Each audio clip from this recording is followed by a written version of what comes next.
야담 능소화를 찾아주셔서 감사합니다. 구독, 좋아요, 알림 설정 꼭 눌러주세요. 옛날 한양에는 인삼무역을 크게 하는 거상의 외동아들 박규복이 살았습니다. 규복이는 무역선을 타고 외국을 드나들다 보니 여러 나라의 언어를 구사할 수가 있었지요. 그러다 보니 그런 규복이 주변에는 여인들이 항상 끊이질 않았습니다.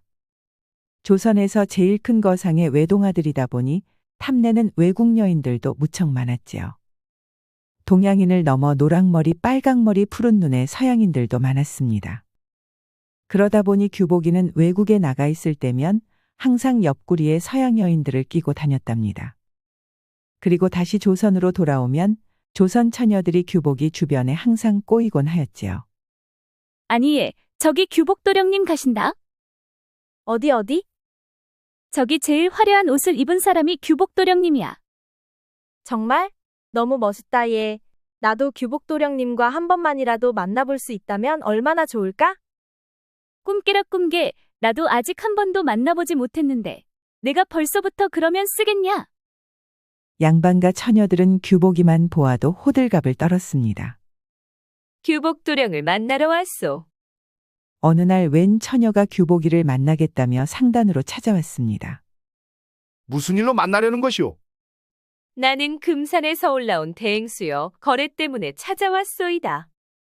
잠시만 기다리시오. 상단 문지기는 불이 나게 달려가 규복이에게 말했습니다. 그러자 거래 때문이라 하니 규복이는 안으로 들이라 하였지요.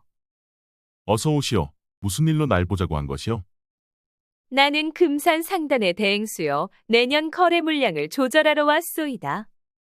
아니 그럼 아버님을 찾아갈 일이지 어찌 날 찾은 것이오? 어차피 한양 상단은 규복도령이 물려받을 것 아니여 그러니 규복도령과 거래를 하고 싶소. 상당히 앞서가시는구려. 그래 거래 물량을 어떻게 조절하면 되겠소? 지금의 2배로 양을 늘리겠소.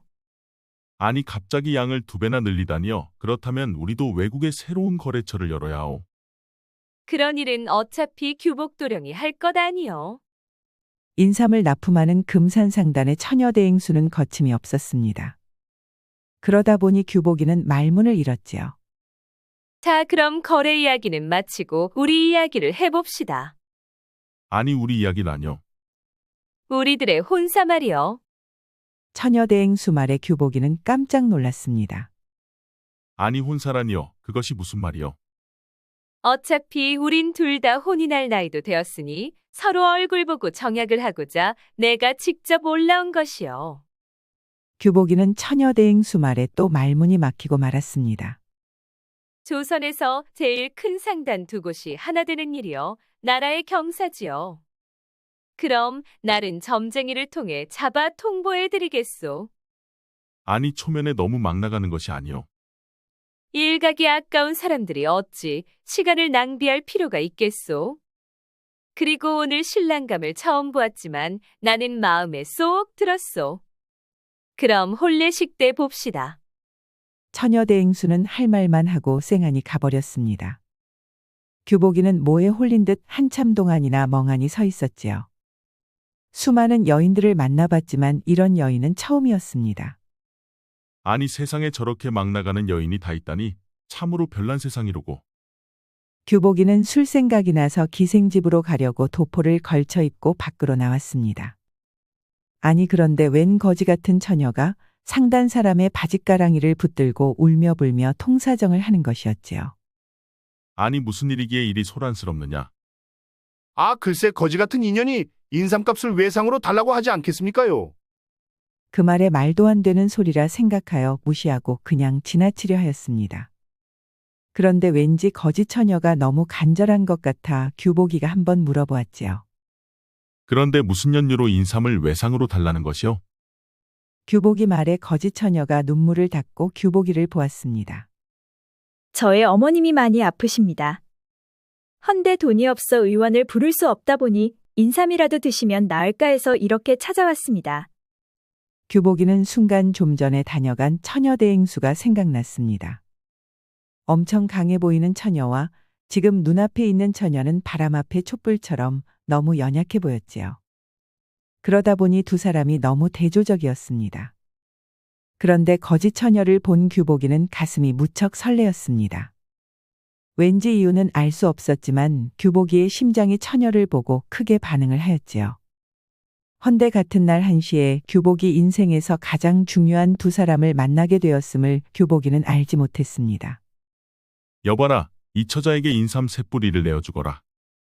아니 세 뿌리씩이나 외상으로 내주라니요. 지금까지 우리 상단에서는 단 한 번도 그런 적이 없었습니다요. 그것은 나도 잘 알고 있느니라. 내가 책임질 터이니 시키는 대로 하거라. 규복이는 강해 보이는 처녀 대행수에 비해 나이가 비슷해 보이는 또래의 거지 같은 처녀가 너무 안쓰러워 보였습니다. 그리고 왠지 연민도 느껴졌지요. 알겠습니다요, 도련님. 고맙습니다. 이 은혜는 꼭 갚아드리겠습니다. 규복이는 거지 처녀를 뒤로하고 상단을 나와 기생집으로 향했습니다. 그리고 술상을 받았는데 뭔 일인지 술맛이 영 나질 않았지요. 오늘따라 내가 뭔 일이야 술맛이 나진 않다니. 규복이는 뭔가 싱숭생숭하고 술 생각이 싹 사라져 버렸지요. 그러면서 좀 전에 보았던 거지 처녀가 자꾸 생각이 났습니다. 그리고 왠지 가슴이 뛰는 것이었지요. 아니 내가 왜 이러는 것이야. 거지 같은 처자 때문에 오랫동안 지켜온 상단의 규칙을 내가 직접 깨지를 않나. 또 술맛까지 달아나질 않나. 도대체 뭔 일인지 도통 알 수가 없구만. 거지 처녀가 병든 어머님을 위해 부끄러움을 무릅쓰고 상단 일꾼의 바짓가랑이를 잡고 통사정을 하는 것을 보면 효심이 무척 깊은 처녀 같았지요. 지금까지 규복이가 보았던 여인들은 대다수 허영심에 가득 찬 여인들이었습니다. 그러다 보니 때묻지 않는 거지 처녀가 왠지 특별해 보였지요. 그리고 생전 처음으로 규복이는 가슴이 뛰었습니다. 그리하여 규복이는 기생집을 나와 다시 상단으로 향했지요. 아까 낮에 인삼 세 뿌리를 외상으로 준 처자의 집이 어디더냐. 동문성 밖에서도 한십리는 떨어진 작은 마을이라고 했구먼요. 앞장서 보거라. 아니 도련님 벌써 해가 다 떨어졌는데 어딜 가신단 말이오요. 어허 말이 많구나. 어서 앞장서 보거라. 규복이는 상단 일꾼을 앞세워 거지 처녀 집을 찾아가 보았습니다. 해가 떨어져 깜깜한 밤이 되어서야 처녀 집에 도착한 규복이는 집안을 조용히 살펴보았지요. 그러자 거지 처녀의 집안은 쥐 죽은 듯이 무척 조용했습니다. 방 안에는 호롱불이 켜져 있고 마루 밑엔 집신 두 짝만 있었지요.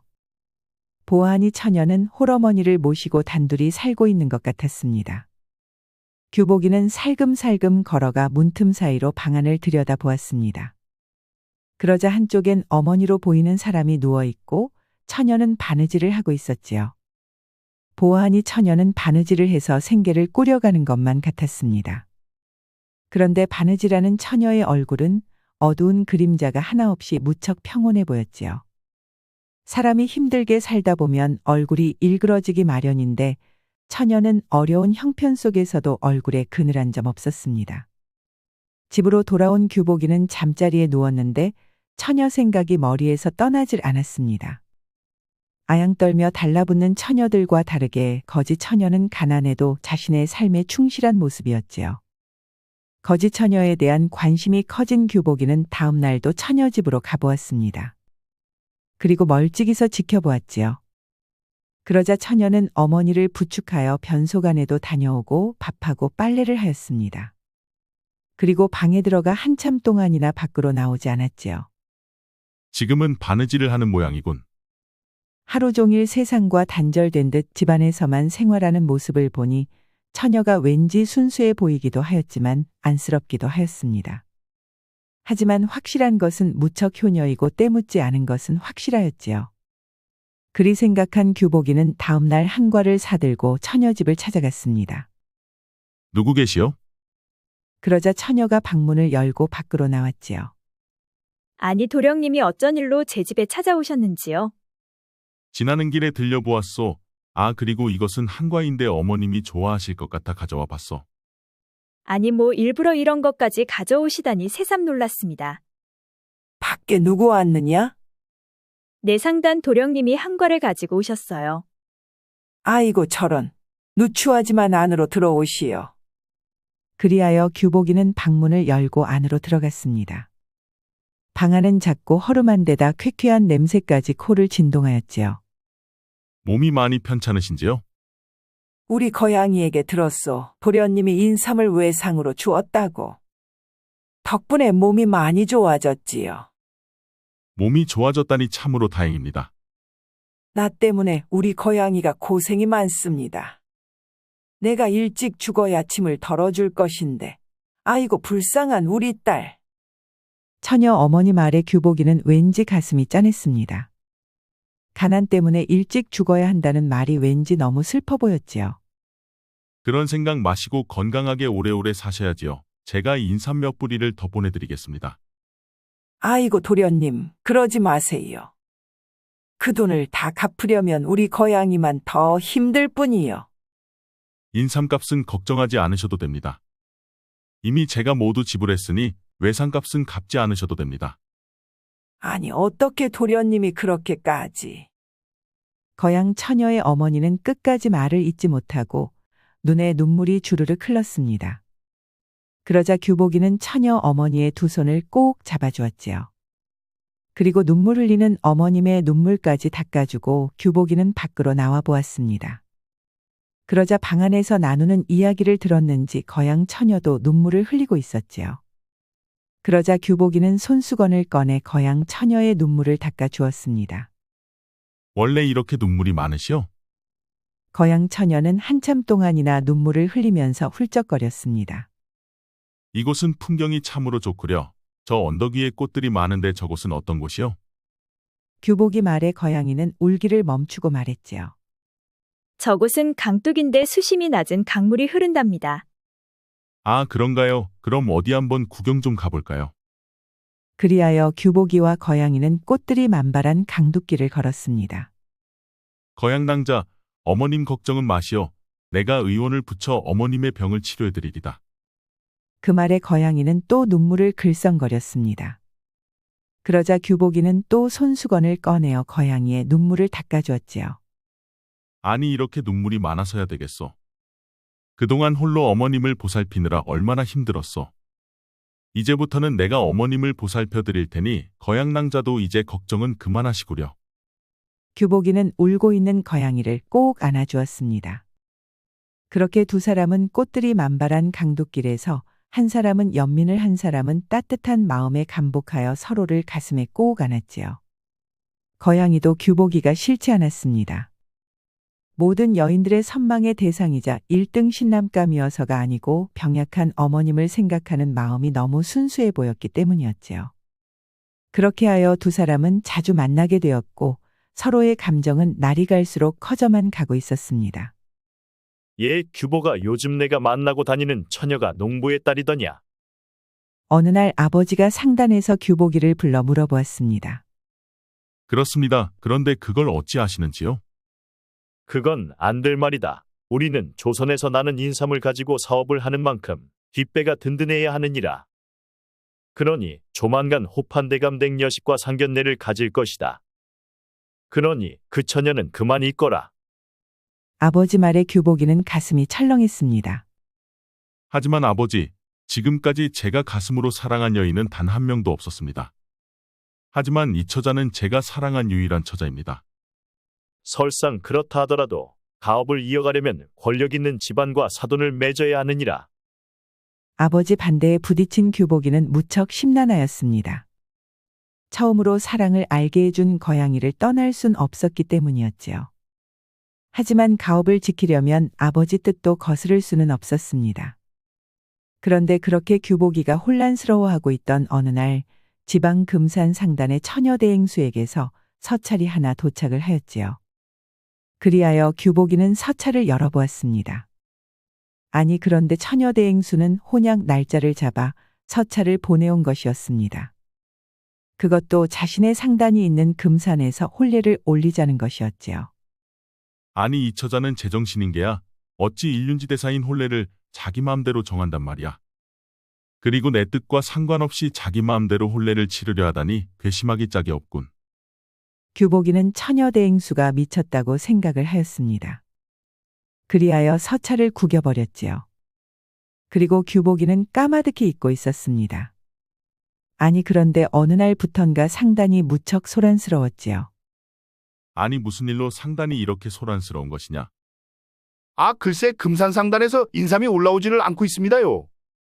무엇이라 어째 약속한 인삼이 갑자기 올라오지 않고 있단 말이냐? 그래서 벌써 행수님이 내려갔는데 다른 지방에서도 하나씩 인삼이 올라오지 않고 있습니다요. 뭔가 심각한 상황이 발생된 것을 알고 규복이는 불이 나게 아버지를 찾아가 보았습니다. 아니 아버지, 이게 어떻게 된 일입니까요? 그러게 말이다. 갑자기 뭔 일인지 지방의 상단들이 하나같이 인삼을 올리지 않고 있구나. 벌써 6할이 넘는 인삼이 끊기고 있으니 무슨 영문인지 도통 알 수가 없다. 이대로면 조상대대로 내려온 가업이 우리 손에서 끝장날 수도 있겠구나. 그럼 얼른 대책을 세워야 하지 않을까요? 매달 배를 띄워야 하는데 인삼이 올라오지 않으면 낭패가 아닐런지요. 사람을 보내놨으니 일단 기다려보자꾸나. 규복이와 아버지는 어찌된 영문인지 통할 수가 없으니 대책을 세울 수가 없었습니다. 그렇게 며칠이 지나니 지방에 내려간 상단 행수가 올라왔지요. 지방의 모든 상단을 둘러봤습니다. 헌데 금산 상단의 대행수가 물량을 모두 틀어지고 풀지를 않고 있습니다요. 아니, 금산 상단에서는 무슨 이유로 물량을 쥐고 풀지를 않고 있단 말이냐? 그런데 글쎄 그 이유를 말하지 않았습니다요. 아, 그런데 이런 말을 남겼습니다요. 규복 도련님께 딱 보름만 날짜를 연장해 주겠다는 말만 남겼구먼요.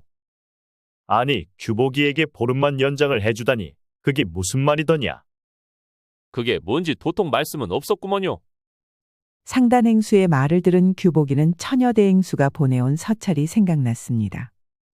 그리하여 얼른 방으로 돌아가 구겨버린 서찰을 다시 살펴보았지요. 그러자 혼례 날짜가 딱 7일이 지나 있었습니다. 아니 그렇다면 이 처녀대 행수는 진짜로 나와 혼인을 하려고 했던 것인가? 규복이는 뒤통수를 크게 한 방 얻어 맞은 것만 같았습니다. 미쳤다 생각하고 대수롭지 않게 생각을 하였는데 조상대대로 내려온 가업이 휘청일 정도였지요. 그리하여 규복이는 아버지에게 말도 못하고 술집에서 술만 잔뜩 퍼마셨습니다. 상단이 잘못되면 자신의 책임이 컸기 때문이었지요. 그리고 상단을 살리기 위해서는 금산 상단의 처녀 대행수와 혼례를 올려야만 했습니다. 그러다 보니 너무 심란한 규복이는 제 정신으로는 도저히 버틸 수가 없었지요. 그렇게 며칠이 흐른 어느 날 규복이는 도저히 안 될 것 같아 말 타고 금산으로 향했습니다. 그리고 처녀 대행수를 찾아갔지요. 모시느라 고생 많으시었소. 아니 그렇다고 인삼을 틀어지고 올리지 않는 경우는 무슨 경우요? 사업은 강자들만 살아남는 세계요. 나와 혼인하면 우린 조선에서 절대 강자가 되지만 혼인하지 않으면 둘 중 하나는 문을 닫아야 하오. 아니, 우리 조상님들이 만들어 온 사업인데 어찌 낭자가 그것을 바꾸려 한단 말이요? 그것은 조상님들 시대의 이야기이고 지금은 그 세대와는 많이 다르지 않소. 어찌할 것이요? 나와 혼인을 할 것이요 말 것이요? 규복이는 말문이 막혀 말을 할 수도 없었습니다. 그리하여 지방에 머무는 동안 수많은 생각을 하게 되었지요. 그렇게 처녀 대행수가 말한 보름이 다 되어가고 있었습니다. 하지만 규복이는 어떤 결정도 못하고 있었지요. 그리고 처녀 대생수가 말한 보름날이 되었습니다. 그래 결심은 했소. 규복이는 눈을 감고 있었습니다. 그리고 한참 만에야 입을 열었지요. 혼사란 일륜지 대사여, 인삼을 볼모로 혼인할 생각은 없소. 생각보다 단순하시군요. 하지만 결정에 따른 결과는 감수하셔야 할 것이요. 그럼 조심히 올라가시오. 규복이는 고심고심 끝에 인삼을 볼모로 하는 처녀 대행수와 혼인할 수는 없었습니다. 평생에 있어 한 번 있는 혼례를 인질이 아닌 진정 사랑하는 사람과 하고 싶었지요. 하지만 인삼을 볼모로 잡고 있는 문제는 어떻게든 해결을 해야만 했습니다. 하지만 규복이에게는 이를 해결할 방도가 없었지요. 그러다 보니 한양으로 올라오는 규복이는 마음이 무척 찹찹하였습니다. 그런데 규복이가 한양으로 올라오고 머지않아 지방에서 올라오는 인삼의 팔알이 끊기고 말았지요. 그러다 보니 조상부터 내려온 인삼무역이 문을 닫을 판이었습니다. 그로 인해 아버지는 쓰러져 자리에 눕고 말았지요. 아버지까지 쓰러지자 규복이는 맨정신으로 버틸 수가 없었습니다. 그리하여 술을 진탕 마셨는데 술에 취한 규복이는 자신도 모르게 거양이를 찾아갔지요. 아니 도련님 어쩌다 이리 술을 많이 드신 것이에요. 나 때문에 우리 집안의 가업이 송두리째 날아가게 되었어. 아니 무슨 일이 있었나요? 술 취한 규복이는 거양이한테 모두 털어놓았습니다. 처녀대행수가 인삼을 볼모로 혼인을 요구한 것부터 또 혼인을 거절하자 인삼을 틀어쥐고 올려주지 않는다는 것까지 모두 털어놓았지요. 거양이는 규복이가 이렇게 힘들어하는 것을 처음 보았습니다. 어머님께 의원을 붙여 치료해주고 곡식이 떨어지지 않게 항상 자상하게 챙겨주던 규복이가 오늘따라 왠지 너무 안 돼 보였지요. 도련님 너무 낙심 마시어요. 하늘이 무너져도 솟아날 구멍이 있다고 했어요. 거양이는 술 취해 잠든 규복이를 방 안에 눕히고 이불을 덮어주었습니다. 그리고 다음날 아침 규복이는 상단으로 떠나갔지요. 그 후로 규복인의 무역상단은 인삼을 구하지 못해 무역선을 띄울 수가 없었습니다. 그러다 결국 조그만 구멍가게로 전락하고 말았지요. 아버지는 몸져 누워있고 규복이 혼자 상단을 살리려 애를 써봤지만 규복이는 상단을 도저히 살릴 수가 없었습니다. 그렇게 규복이가 힘들어하던 어느 날 거양이가 규복이를 찾아왔지요. 도련님, 앞전에 주신 인삼을 오랫동안 보관하기 위하여 꿀에 절여봤어요. 한번 드셔보시겠어요? 규복이는 거양이가 만들어온 꿀에 절인 인삼을 힘없이 먹어보았습니다. 그러자 그 맛이 아주 일품이었지요. 인삼의 쓴맛이 나지 않아 먹기에 아주 좋구려. 그렇지요. 이렇게 만들면 오랫동안 보관도 가능하고 먹기에도 아주 좋답니다. 그렇긴 하나 이제 이 모든 게 무용지물이 되어버렸어. 도련님 나와 같이 잠시 갈 데가 있어요. 어딜 말이요. 그것은 도착해서 말씀드리지요. 그리하여 규복이는 거양이를 따라 길을 나섰습니다. 먼 길을 가야 하다 보니 말 타고 달려갔지요. 그렇게 달려 도착한 곳은 강원도 깊은 산골의 인삼밭이었습니다. 이곳은 어머님의 친척분들이 하는 인삼밭이랍니다. 그러니 이곳에서 나는 인삼을 꿀에 재워 시장에 팔면 이문도 지금보다 많이 날 것이에요. 거양이 처녀의 말을 들은 규복이는 두 눈에 눈물이 흘렀습니다. 상단을 살리고자 갖은 애를 써봐도 도저히 방법이 없었는데 거양이 처녀의 말대로 하면 예전처럼은 아니지만 그래도 희망이 조금은 생기는 것이었지요. 참으로 고맙소. 덕분에 조금은 힘이 납니다. 그리하여 규복이는 강원도 깊은 산골 인삼을 모두 사들였습니다. 그리고 꿀에 재워 새로운 상품을 만들어냈지요. 그렇게 만들어진 상품은 불티나게 팔렸습니다. 그리고 다시 무역선을 띄울 수가 있었지요. 그렇게 규복인의 상단은 조금씩 회복되어 가고 있었습니다. 거양낭자, 낭자 덕분에 다시 회생할 수 있게 되었소. 참으로 고맙소이다. 아닙니다. 도련님께서 성실한 탓이지요. 그렇게 규복인의 상단은 순탄하게 다시 성장을 하고 있었습니다. 강원도 인삼밭은 대다수 거양처녀 어머니의 친척들이다 보니 수급도 크게 문제가 없었지요. 아니 그런데 몇 개월이 흐른 어느 날이었습니다. 아니, 한양상단은 인삼을 어디서 나서 꿀인삼을 시중에 풀고 있단 말이냐? 한양상단에서 꿀인삼을 시중에 풀고 있다는 소식을 듣고 금산상단의 처녀대행수는 화가 잔뜩 나 있었습니다. 그렇지 않아도 제가 조사를 해보니 강원도 산골에서 받고 있었습니다요. 아니, 그렇다면 조치를 해야 할 것이 아니냐? 제가 강원도 인삼재배 농민들을 만나봤는데 그들은 아주 요지부동입니다요. 값을 몇 배를 쳐주겠다 해도 꿈쩍을 하지 않습니다요. 그렇다고 손을 놓고 있으면 어떡하느냐? 그리 물러서야 어찌 상단을 꾸려갈 수 있단 말이냐? 당장 살수들을 풀어 한양으로 인삼이 들어가지 못하게 하거라. 알겠습니다요, 대행수. 그렇게 달포가 지나자 한양상단에서는 난리가 나고 있었습니다. 큰일 났습니다요, 도련님. 아니 무슨 일이기에 큰일이라는 것이냐.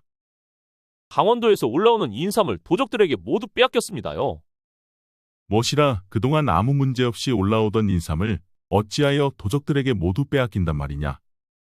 그러게 말입니다요. 도적들은 인삼인 줄 어찌 알았을까요? 규복이는 강원도에서 올라오는 인삼의 호위무사들을 붙여봤지만 아무 소용이 없었습니다. 도적들은 호위무사까지 죽이고 인삼을 계속 탈취를 하였지요. 그러다 보니 인삼 보급이 끊긴 규복인의 상단은 또다시 위기에 직면하고 말았습니다. 그러자 규복인은 이를 또 해결할 방도가 없었습니다. 금산 상단의 처녀대행수와 혼이 나는 방법밖에는 해결할 방도가 없었지요. 그러다 보니 규복이는 또다시 술에 빠져 살게 되었습니다. 그리고 또 술에 취해 거양이 집으로 찾아가고 말았지요. 규복이는 힘이 들면 자신도 모르게 거양이를 찾아가고 있었습니다. 아니 도련님, 어쩌다 일이 또 곤드레가 되신 것이에요? 규복이는 또 술에 취해 도적들에게 인삼을 모두 빼앗겼다는 말을 거양이에게 말을 하고 말았습니다. 그러자 거양이는 규복이가 너무 안쓰러웠지요. 도련님 그렇다고 이렇게 무너지시면 안 됩니다. 반드시 솟아날 구멍이 있을 것이니 정신을 바짝 차리셔야지요. 자신의 무릎을 베고 누워 술에 취해 잠들어 있는 규복이를 보면서 거양이는 생각이 무척 많았습니다. 그리고 달포가 흐른 어느 날이었지요. 도련님 왔습니다요, 왔어. 아니 무엇이 왔다는 것이냐? 강원도에서 인삼이 올라왔습니다요. 아니 그것이 참말이냐? 그렇습니다요, 도련님. 그리고 또 달포가 지난 어느 날이었습니다. 도련님 희소식입니다요. 아니 무엇이 희소식이라는 것이냐? 우리 인삼을 빼앗아간 도적들이 모두 잡혔습니다요. 아니 그것이 참말이냐? 그렇습니다요. 이제 인삼을 빼앗길 염려는 하지 않아도 되는구먼요. 그리고 또 며칠이 흘렀습니다. 도련님 들으셨는감요? 아니 무엇을 말이냐? 금산의 상단 처녀대행수가 지금 포도청에 하옥되었다는 소식입니다요. 아니 그것이 참말이냐?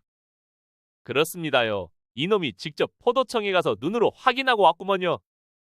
그 도적놈들은 금산상단의 처녀대행수가 사주한 살수들이었습니다요. 무엇이라? 아니 그 처녀대행수가 그렇게까지 했단 말이냐? 그렇습니다요. 지도 그 말을 듣고 믿어지지가 않았구먼요. 어찌 그리 예쁘장하게 생긴 처녀가 그렇게 잔혹할 수가 있단 말입니까요. 그러게나 말이다. 나도 실로 놀라지 않을 수가 없구나.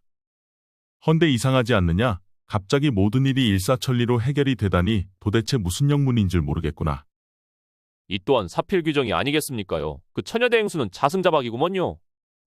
모든 문제가 순식간에 해결되고 무너져가던 상단이 다시 회복되자 규복이는 도대체 어떻게 된 영문인지 알 수가 없었습니다. 그러자 소식을 접한 아버님도 자리에서 일어날 수가 있었지요. 아니, 이게 어떻게 된 것이냐? 어떻게 지방의 모든 물량이 다시 우리 상단으로 들어오게 된 것이냐?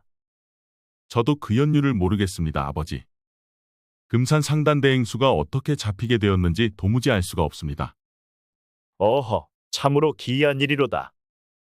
그렇게 상단이 본래의 모습을 되찾게 되자 규복이는 신이나 거양이 집으로 한 걸음에 달려갔습니다.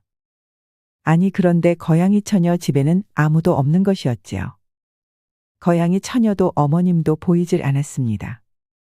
어디 잠시 다니러 간 것이겠지? 규복이는 그리 생각하고 방으로 들어가 거양이 처녀를 기다렸습니다. 그렇게 아무도 없는 집에서 거양이 처녀를 기다리다 규복이는 잠이 들고 말았지요. 그런데 다음 날이 되어도 거양 처녀는 집으로 돌아오지를 않았습니다. 어머님도 오지를 않았지요. 설마 낭자에게 무슨 일이 생긴 것은 아니겠지? 규복이는 며칠 동안을 기다렸습니다. 그런데도 거양 처녀는 돌아오지를 않았지요. 도련님 아버님께서 찾으십니다요. 아버지가 찾는다며 상단 사람이 찾아왔습니다. 무슨 일이 있다더냐? 특별히 이유는 말씀이 없었습니다요. 규복이는 어깨에 힘이 쭉 빠져 아버지를 찾아갔습니다. 어서 오거라. 앞전에 내가 말했듯이 호판대감의 여식과 상결례를 하자꾸나. 아버지 말에 규복이는 가슴이 덜컹했습니다. 아니, 왜 말이 없느냐? 상단을 지켜내려면 반드시 뒷배가 든든해야 하느니라. 그러니 더 늦기 전에 해야 하느니라. 규복이는 무어라 답을 하지 못하고 밖으로 나왔습니다. 그리고 거양이 처녀 집으로 향했지요. 그리고 아무도 없는 방에 들어가 자리에 누웠습니다. 그리고 거양이 처녀의 채취를 느끼며 규복이는 거양이 처녀를 그리워하였지요. 도대체 어디를 간 것이요? 그대가 그리워 내 가슴은 찢어지고 또 찢어지고 있어. 그렇게 규복이는 거양 처녀가 그리워 두 눈에는 눈물이 맺혀 있었습니다. 보고 싶소 거양처녀 도대체 어디에 있는 것이요?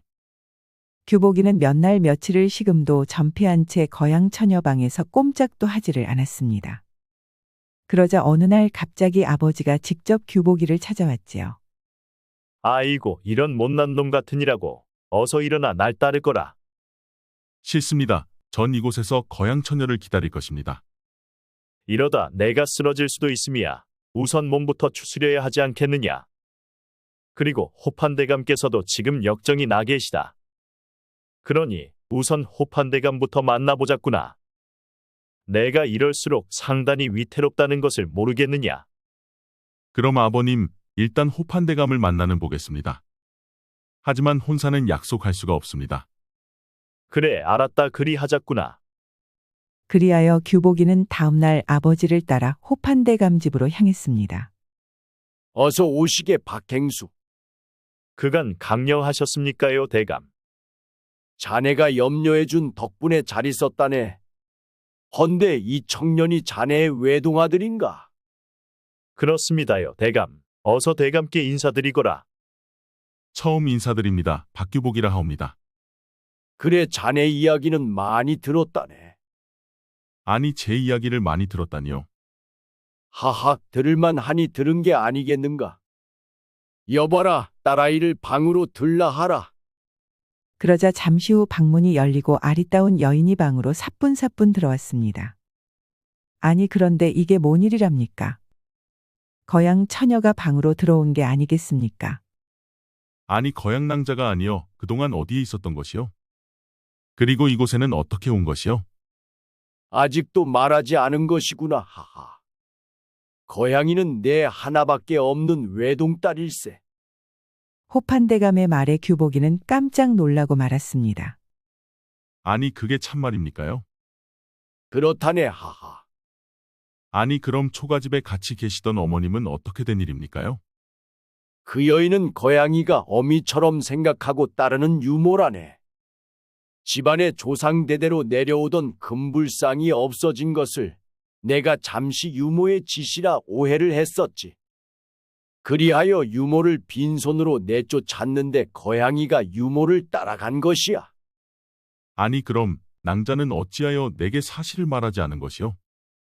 그 또한 내가 해명을 해주어야 하겠군. 처음에 자네 아버지와 혼사 이야기가 나왔을 때 거양이는 정약 결혼이 싫다며 한사코 거절을 하였다네. 그런데 때마침 유모에 대한 오해가 있었지. 그리하여 유모를 내쫓자 거양이도 유모 따라 가겠다며 고집을 피우더군. 그리하여 나는 화가 나 집 밖을 나가는 순간 부녀지간은 끝이라 말했었지. 그래서 아마 유모를 따라간 거양이는 부녀지간의 연이 끊어졌다 생각하고 사실대로 말하지 못했을 것이야. 호판대감의 말을 들은 규복이는 뭔가 이해는 되는 것 같았습니다. 그렇다면 도적을 잡은 것도 금산상단의 대행수가 옥에 갇힌 것도 호판대감께서 하셨는지요? 그렇다네. 유모에 대한 오해가 풀리고 유모와 거양이가 집으로 들어오면서 거양이가 부탁이 있다며 내게 말하더군. 그러니 몇 년 만에 다시 돌아온 우리 외동딸의 부탁을 어디 안 들어줄 수가 있었겠나. 하하. 그제서야 규복이도 규복이 아버지도 상단일이 일사천리로 풀어져간 이유를 알게 되었습니다. 자, 이제 궁금증은 모두들 해소는 되었는가? 그렇습니다, 대감. 대감께서 이리 도와주시다니 참으로 고맙습니다, 대감. 허허, 감사는 내게 할 게 아니라 거양이한테 하게나. 거양이 부탁이 아니었다면 내 누구의 부탁도 들어주지 않았을 것이네. 그 사람이 자네였을지라도 말일세. 갑자기 모든 게 혼란스럽습니다. 허나 거양낭자를 향한 나의 마음만은 진실이었습니다. 그러니 낭자만 괜찮다면 저는 거양낭자와 혼인을 하고 싶습니다. 허허, 이놈이 이거 날 도둑놈일세. 그래. 남의 집 귀한 여식을 데려가겠다니 날 도둑놈이 아니고 무엇이겠는가? 아마도 처음에 우리가 상견례로 만났었다면 우리는 절대 맺어지지 않았을 것입니다. 허나 가난한 유모를 어머니로 알고 정성껏 보살펴준 규복도령을 저는 지켜보았습니다. 그로 인해 저도 마음이 열리게 되었지요. 그리하여 규복도령님의 청혼을 받아들이겠습니다. 이거 갈수록 가관이구나, 하하. 어느새 두 사람이 벌써 눈이 맞았단 말이더냐, 하하. 기왕지사 이렇게 되었으니 오늘 날까지 잡아보세. 그렇게 하여 규복이와 거양이는 혼례를 올리게 되었습니다. 그리고 신혼 첫날 밤이 되었지요. 거양낭자가 드디어 나의 부인이 되었구려. 나의 청혼을 받아주어 참으로 고맙소. 그런데 궁금한 게 하나 있습니다. 가난하고 가진 것 없는 저를 어찌 좋아해 주셨는지 지금도 그게 궁금합니다. 아, 그거라면 나도 설명이 불가능하오. 낭자를 처음 보았을 때부터 내 가슴은 무척이나 설레었소. 그리고 심장이 요동치고 있었지요. 그런 느낌은 태어나 처음이었소. 그리고 한참 만에야 하늘이 정해준 천생연분이라는 생각이 들었소. 그리고 그 마음은 지금도 똑같소. 혼인의 한방에 있는 지금도 내 가슴은 무척이나 뛰고 있어. 그랬었군요. 이제야 제 궁금증이 풀렸습니다. 그렇소? 그럼 이제 낭자의 깊은 곳까지 내 오늘 밤 낭자의 모든 것을 알고 싶소. 그렇게 시작된 두 사람의 사랑은 그날 밤 하얗게 밤을 지새우고 말았답니다. 그리고 규복이는 초죽음이 되었지요. 그렇게 두 사람 사이에서는 규복이 닮은 아이들이 줄줄이 태어났습니다. 어머님, 그런데 왜 장안의 여인들은 아버지만 보면 왜 그렇게 좋아한대요? 그거야 너의 아버지가 멋있어서 그런 것 아니겠느냐. 그래도 저는 그런 게 싫어요. 아버지는 어머님만 좋아하셨으면 좋겠어요. 호호 그러느냐 걱정 말거라. 너의 아버지는 이 어미밖에 모른단다 호호. 명심보감에는 이런 말이 있습니다. 악행을 하면 할수록 삶이 날로 기운다는 말이 있지요. 하루 선한 일을 하면 당장 복이 없더라도 화는 절로 멀어지며 하루 악한 일을 하면 화가 당장 없더라도 복은 절로 멀어진다. 선행을 하는 사람은 봄 동산의 풀과 같아 자람이 보이지는 않으나 날로 더해짐이 있고 악을 행하는 사람은 칼을 가는 숫돌과 같아 날로 이지러짐이 있다고 말하고 있지요. 규복이는 선행을 베풀었고 처녀대행수는 악행을 쌓아갔습니다. 그리고 그로 인한 결말은 극명하게 갈렸지요. 구독과 좋아요, 알림 설정 꼭 부탁드립니다. 다음 이야기도 재미있는 이야기가 많으니 다른 영상도 재미있게 봐주세요.